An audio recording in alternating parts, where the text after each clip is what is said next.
नमस्कार दोस्तों, आपका स्वागत है अपने YouTube चैनल PFP में। हर हफ्ते की तरह इस हफ्ते भी हम ये वीडियो लेकर आ चुके हैं जहां पर हम डिस्कस करेंगे कुछ ऐसे स्टॉक्स जो कि खरीदारी के लिए तैयार दिखाई दे रहे हैं। लेकिन उससे पहले अगर आपने चैनल को सब्सक्राइब नहीं किया है तो प्लीज़ सब्सक्राइब कीजिए। कुछ बेहतर जानना चाहते हैं, कुछ बेहतर सीखना चाहते हैं, स्विंग ट्रेडिंग के रिकमेंडेशन पाना चाहते हैं तो एज अ मेंबर हमें ज्वाइन करने के बारे में सोच सकते हैं। सबसे पहला स्टॉक जिसके बारे में हम चर्चा करेंगे वो है रिलायंस इंडस्ट्री। 1982 का लास्ट ट्रेडेड प्राइस है जो कि 1% के करेक्शन पे अवेलेबल है। मार्केट कैप के बारे में बात करें तो 12 लाख करोड़ से भी ज़्यादा बड़ी मार्केट कैप है। सबसे बड़ी लिस्टेड कंपनी हमें दिखाई देती है। Dividend yield 0.33%। इंडस्ट्री का पी रेशियो है 40.64, जबकि consolidated P ratio Reliance industry का 30.24 दिखाई दे रहा है। लेकिन मेरा मानना है कि रिलायंस के वैल्यूएशन को हम किसी भी इंडस्ट्री के साथ कंपेयर नहीं कर सकते। उसका रीज़न है कि रिलायंस एज ए होल एक बहुत ही डाइवर्सिफाइड कंपनी है। डिजिटल यानी कि जियो का कामकाज है, रिलायंस रिटेल का कामकाज है, इनका जो पुराना कामकाज जैसे कि ऑयल एंड रिफाइनरी का कामकाज है, पेट्रोकेमिकल का कामकाज है। तो इतनी डाइवर्सिफाइड कंपनी हमें कहीं पर भी दिखाई नहीं देती, तो इंडस्ट्री के साथ कंपेयर करना गलत हो जाएगा। प्राइस टू बुक रेशियो के बारे में बात करें तो 2.69 है। कंपनी के फाइनेंशियल ट्रेंड के बारे में बात करें तो बहुत ही अच्छा दिखाई दे रहा है। सारे figures rupees in lakh crore में दिए गए हैं। 2017 में 3.15 लाख करोड़ का रेवेन्यू था जो कि बढ़कर 2020 में ऑलमोस्ट डबल हो गया, 6.11 लाख करोड़ का हो चुका है। इतना बड़ा बिजनेस होने के बावजूद 4 साल में रेवेन्यू ऑलमोस्ट डबल होता हुआ नजर आया, तो आप समझ सकते हैं कितना एग्रेसिव ग्रोथ हमें यहां पर दिखाई दे रहा है। प्रॉफिट्स भी लगातार बढ़ते जा रहे हैं, 0.3 लाख करोड़ से बढ़कर 0.39 लाख करोड़ होते हुए नजर आए हैं। स्टॉक के परफॉर्मेंस के बारे में बात करें तो स्टॉक में बहुत ही भारी तेजी हमें देखने को मिली थी, लेकिन 2300 के आसपास अपना ऑल टाइम हाई बनाने के बाद सितंबर के महीने से स्टॉक में हमें गिरावट दिखाई दे रही है। गिरावट देखने के बाद स्टॉक में लंबा कंसोलिडेशन चलता हुआ नजर आता है। ये छोटी सी तेजी अगर आप निकाल दे तो आपको यही पता चलेगा स्टॉक उसी जोन में ट्रेड कर रहा है, ना ही ज़्यादा ऊपर जा पा रहा है और ना ही ज़्यादा गिरावट स्टॉक में हमें दिखाई देती है। लॉन्ग टर्म के परफॉर्मेंस के बारे में बात करें तो शानदार स्टॉक रहा है, उसमें कोई डाउट नहीं है, बहुत ही अच्छी ग्रोथ दिखाई है। लेकिन जो कोविड से पहले से इन्वेस्ट करते आ रहे हैं उन्हें यह ज़रूर पता होगा कि स्टॉक ने पहले इतना अच्छा परफॉर्म नहीं किया था। 2008 के क्रैश के बाद स्टॉक बहुत ही अंडर परफॉर्म कर रहा था। 5-6 सालों तक स्टॉक में ज़्यादा अच्छा परफॉर्मेंस देखने को नहीं मिला। लेकिन स्टॉक में परफॉर्मेंस कब आया? जियो के बाद। जब जियो लॉन्च हुआ, जियो का बिजनेस जोर में दिखा दिया, तो 2016 के बाद हमें स्टॉक में एक अच्छा परफॉर्मेंस देखने को मिला। 500 रुपए के लेवल से 2300 तक की जर्नी तय की है। तो इन्वेस्टर्स को यह जरूर पता होना चाहिए कि स्टॉक में जो तेजी आ रही है, स्टॉक में जो मूवमेंट आ रहा है, इसका मेन रीजन इसके नए बिजनेस है। रिलायंस रिटेल है, रिलायंस जियो है, जो कि ग्रोथ लेकर आ रहे हैं। इनके जो पुराने बिजनेस है, ऑयल एंड रिफाइनरी का बिजनेस हो गया, पेट्रोकेमिकल का बिजनेस हो गया, ये तो अभी प्री कोविड लेवल तक भी नहीं पहुंच पाया है। उसके बावजूद स्टॉक इतना ऊपर है क्योंकि जियो का बिजनेस बहुत ही अच्छा परफॉर्म कर रहा है, जहां पर बहुत ही एक्सपोनेंशियल ग्रोथ की उम्मीद की जा रही है और जो कि ऑफ कोर्स हमें थोड़ी सी देखने को भी मिली है। स्टॉक में फिलहाल भी जो परफॉर्मेंस रहा कोविड क्रैश के बाद, उसका भी मेन रीजन यही था। रिलायंस जियो और रिलायंस रिटेल में स्टेक सेल देखने को मिला,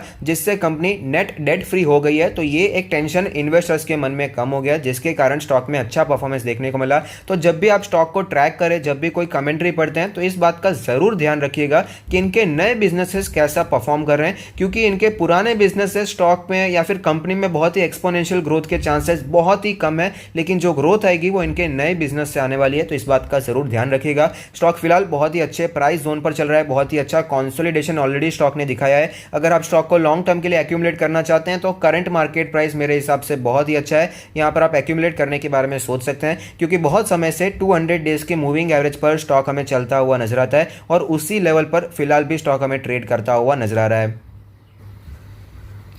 नेक्स्ट स्टॉक जिसके बारे में हम बात करने वाले हैं वो है मारुति सुजुकी। 6827 का लास्ट ट्रेडेड प्राइस है, जो कि हमें फ्लैट दिखाई दिया है। 2 लाख करोड़ की दिग्गज मार्केट कैप है, ऑलमोस्ट 1% का डिविडेंड है। इंडस्ट्री का पीई रेशियो 43 है, जबकि मारुति सुजुकी का 46 दिखाई दे रहा है। मार्केट लीडर पोजीशन है, उसके बावजूद कोई बहुत ही ज़्यादा ओवर वैल्यूएशन यहाँ पर हमें दिखाई नहीं देता।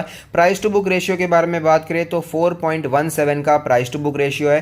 कंपनी के फाइनेंशियल ट्रेंड के बारे में बात करें तो आप देख पाएंगे फिलहाल इसका फाइनेंशियल ट्रेंड हमें स्टैग्नेंट दिखाई दे रहा है। यहाँ पर आपको ज़्यादा ग्रोथ दिखाई नहीं देगी, प्रॉफिट तो उल्टा कम होता हुआ नजर आया है। रेवेन्यू के बारे में बात करें तो रेवेन्यू ऊपर जरूर गया है, 2017 के मुकाबले 2020 के नंबर्स ऊपर जरूर है, लेकिन कोई बड़ी ग्रोथ आपको रेवेन्यू में दिखाई नहीं देगी। उसका मेन रीजन ये है कि 2018 के बाद ऑटो सेक्टर में हमें डाउनफॉल देखने को मिला, डिमांड हमें कम होती हुई नजर आई थी, इसलिए यहाँ पर भी आप देख पाएंगे डिमांड में हमें कमी देखने को मिल रही है। रेवेन्यू लगातार नीचे आते हुए नजर आए हैं और प्रॉफिट्स भी स्टैग्नेंट देखने को मिला है, बल्कि 2020 में तो प्रॉफिट हमें गिरते हुए नजर आए हैं।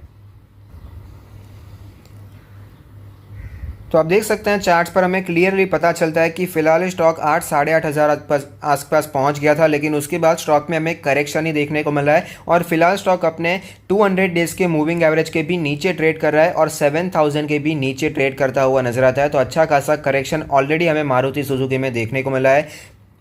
ऑल टाइम परफॉर्मेंस के बारे में बात करें तो आप देख पाएंगे स्टॉक का परफॉर्मेंस बहुत ही अच्छा रहा। स्टॉक हमें एक मल्टी बैगर स्टॉक बनता हुआ नजर आया, एक शानदार तेजी हमें देखने को मिली, लेकिन जैसे कि मैंने आपको बताया 2018 के बाद सिचुएशन अच्छी नहीं थी, ऑटो सेक्टर में डिमांड कम होती हुई नजर आई, तो मार्केट लीडर था तो इसलिए यहाँ पर भी सबसे बड़ा फटका लगा। तो यहाँ पर भी गिरावट हमें देखने को मिली, 10,000 के लेवल से स्टॉक हमें नीचे आता हुआ नजर आया है और मार्केट क्रैश में तो और भी ज़्यादा सेंटीमेंट खराब कर दिया और 4,000 के लेवल्स भी मारुति सुजुकी में देखने को मिले थे, लेकिन उसके बाद अच्छी रिकवरी भी देखने को मिली। वीकली चार्ट पर देखते हैं तो एक सिचुएशन हमें दिखाई देगी कि इसका जो एक इंपॉर्टेंट सपोर्ट है वो 200 वीक्स का मूविंग एवरेज बनकर आता है। आप देख पाएंगे पहले भी जब सिचुएशन अच्छी नहीं थी 2018 के बाद, जब ऑलरेडी इंपैक्ट पड़ गया था, डिमांड कम हो गई थी, तब भी स्टॉक ने यहां पर सपोर्ट लेने की कोशिश की, इस लेवल को रिस्पेक्ट किया और जब ये लेवल टूट भी गया था तो रिकवरी भी हमें तुरंत ही देखने को मिली और वापस उसके ऊपर स्टॉक ट्रेड करता हुआ नजर आता था और फिलहाल भी उसी लेवल पर स्टॉक हमें ट्रेड करता हुआ नजर आता है 200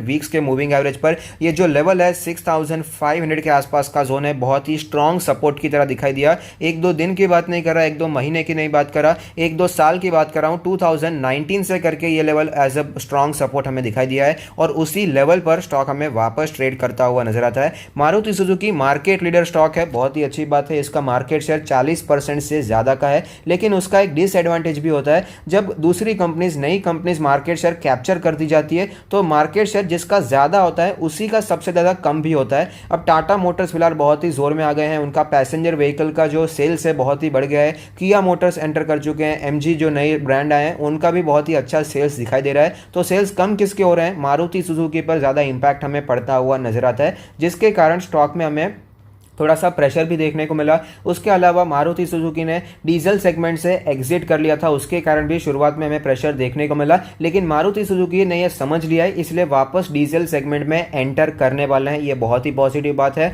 और दूसरी जो अभी इलेक्ट्रिक व्हीकल का सेगमेंट है, अभी फिलहाल इलेक्ट्रिक व्हीकल के सेगमेंट में टाटा मोटर्स मार्केट लीडर पर है, मारुति सुजुकी ज़्यादा चर्चा करता हुआ नजर नहीं आता, लेकिन मेरा मानना है यहाँ पर आप इन्वेस्टमेंट करने के बारे में सोच सकते हैं। कई बार क्या होता है, जो टेक्नोलॉजी जब तक उनके पास सही नहीं आ जाती, जब तक वो मास प्रोडक्शन नहीं कर सकते तब तक वो प्रोडक्शन करते ही नहीं है। मारुति की भी प्लानिंग चल रही है, वो भी इलेक्ट्रिक व्हीकल्स लाने वाले हैं, लेकिन फिलहाल इतना जोर नहीं दे रहे हैं, लेकिन यहां पर भी इन्वेस्टमेंट किया जा सकता है, ऐसा मेरा पर्सनली मानना है। आपका क्या मानना है आप मुझे कमेंट बॉक्स में बता सकते हैं। करंट मार्केट प्राइस मेरे हिसाब से बहुत ही अट्रैक्टिव है, इन्वेस्टमेंट करना चाहें तो करने के बारे में सोच सकते हैं। ऐसा एक्सपेक्ट किया जा रहा है कि Q4 के नंबर्स पर हमें कंपनीज पर प्रेशर देखने को मिलेगा, क्योंकि कमोडिटीज के प्राइसेस बढ़ चुके हैं, तो रॉ मटेरियल्स बढ़ जाएगा, इसलिए प्रॉफिट कम होता हुआ नजर आएगा। तो मारुति में भी अच्छा करेक्शन देखने को मिला और ओवरऑल ऑटो सेक्टर में भी अच्छा खासा करेक्शन देखने को मिला है, तो कुछ चीजें फैक्टर इन होती हुई नजर आई है। तो यहां पर इन्वेस्टमेंट करना चाहें तो करंट मार्केट प्राइस मेरे हिसाब से बहुत ही अच्छा दिखाई दे रहा है।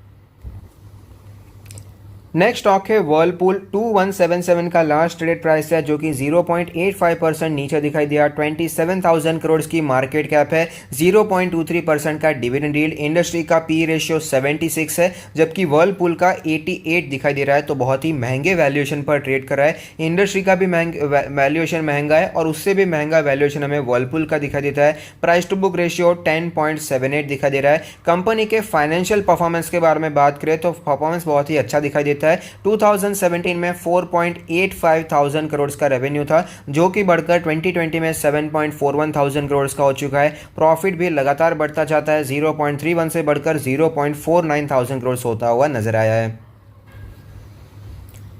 चार्ट्स पर हमें क्लियरली पता चलता है कि स्टॉक में एक लंबा कंसोलिडेशन देखने को मिला था और ये कंसोलिडेशन टूट गया। एक भारी तेजी स्टॉक में हमें देखने को मिली, लेकिन वापस स्टॉक में गिरावट के बाद उसी लेवल पर स्टॉक हमें ट्रेड करता हुआ नजर आता है। स्टॉक के ऑल टाइम परफॉर्मेंस के बारे में बात करें तो आप देख पाएंगे स्टॉक ने बहुत ही शानदार परफॉर्मेंस दिखाया है, बहुत ही अच्छी ग्रोथ दिखाई है। जब भी स्टॉक में गिरावट होती है तो 20 मंथ्स का moving average as a strong support दिखाई देता है और फिलहाल स्टॉक उसी एवरेज के आसपास हमें ट्रेड करता हुआ नजर आता है। तो बहुत ही अच्छी अपॉर्चुनिटी है जहां पर आप इन्वेस्ट करने के बारे में सोच सकते हैं। फिलहाल ही गवर्नमेंट ने पीएलआई स्कीम को एक्सटेंड किया है एयर कंडीशनर्स को, तो इसका भी फायदा होगा वर्लपूल को, इससे भी अच्छी ग्रोथ हमें देखने को मिलेगी। अगर ये पीएलआई स्कीम नहीं भी होती तो भी मेरा मानना है कि अभी जो पब्लिक है इंडिया की उनके पास पैसा आ रहा है, जो डिस्पोजेबल इनकम कहा जाता है, टैक्स चुकाने के बाद जो हमारे पास बच जाता है खर्चा करने के लिए, वो इनकम बढ़ती जा रही है, जिससे वो अपने शौक पूरे करना चाहते हैं। और एसी एक लग्जरी है, इसके बिना जिया जरूर जा सकता है, लेकिन आदमी का एक शौक होता है। तो ये सारी चीजें भी हैं जो कि हेल्प करेंगी वर्लपूल को ग्रो करने के लिए।